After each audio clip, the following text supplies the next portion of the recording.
In Invincible, after Mark defeated Conquest and Cecil lied to him about the Viltrumites being gone for good, we watched as Mark eventually found out about this lie, and had to put Conquest down for the last time out in the depths of space. However, one thing that I see everyone expecting at this point is a massive confrontation between Mark and Cecil, because this has to be the last straw, right? Like Mark and Cecil have already had their disagreements and basically had a fight of sorts last season. But with this, how can Mark ever believe a word Cecil says again?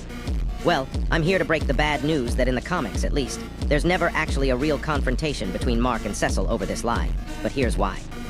So firstly, Conquest's return happens before the start of the Viltrumite War, and the events of this war take a long time in universe, going from a mission that was just supposed to take a month or so, and lasting well over 10 months, by the time that Mark and the others return home. A lot has happened on Earth while Mark was away, but even pushing that to the side for a second, you've got to consider everything Mark himself goes through during that battle and the rush home, because he's the one who's going to be the changed man as well. In the comics, when Mark gets back, of course he has to go check on Eve, who was pregnant when he left.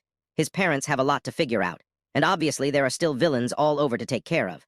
Plus he now knows that there are actually Viltrumites living all over his planet, planted within society. So in that version of the story, by the time he eventually does see Cecil again, there are much bigger issues and other things going on that prevent him from crashing out or even really reacting to Cecil's lie. However, that doesn't mean nothing changes either. Because of this whole story, he's able to make his way home. Because of this whole situation, Mark's overall thought process starts to change, as he begins to understand that Cecil is always going to behave this way and try to do what he thinks is best in secret, even if it's stupid and wrong.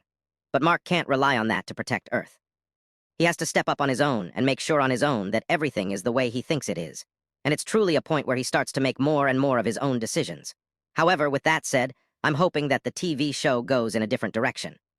Even though I've got to say, at this point, it would feel a little redundant to have Mark chasing down Cecil and getting attacked by Rihanna Marks. I think there's got to be some way to have Mark confront Cecil and make him hurt a little, without going too far, so that we've got to hear Cecil talk about how he's like his father again. But now I want you guys to let me know in the comments if you think the TV show is going to add a scene like this, how you expect it to go, and how you'd make it different than their last few arguments so it doesn't feel so similar. Would you ever trust Cecil again, or do you think he's actually doing his best? Let me know. Subscribe to support the channel, and if you want to see more of Invincible content.